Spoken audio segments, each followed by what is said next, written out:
All right, guys, I'll tell you today about a new product and a little bit of an old product that we've always been using around here at Wide Open Design, and that's old product is our truss. It's a fully boxed unit that comes to you formed and welded. It is a boxed unit that looks a lot better than anything else on the market. It's got its own look, and we've been using it with a lot of good success. But we've added in this year a pinion tie-in with a bash guard. The bash guard, we made sure that it would clear a big yoke.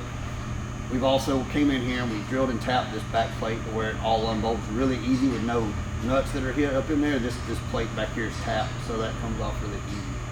So when you're at home 4-linking, you can take our truss, our tie-in, take the 14 bolt, and it really ties everything together.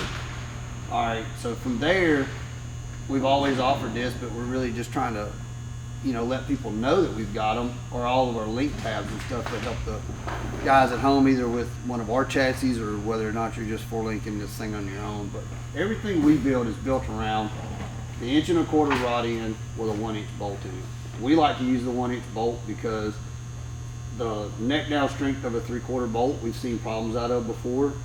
So we'll run a 1-inch bolt, a 1-inch misalignment all the way through.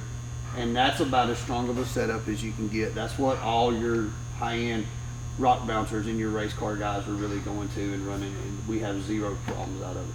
So putting a whole kit together, or if you just want our truss, bash guard, and a pinion tie-in, you can do that. All this stuff right here available on the website. Heim joints we sell, but this right here is a good kit that anybody at home that's 4-linking something can look at and pretty much try to help themselves out.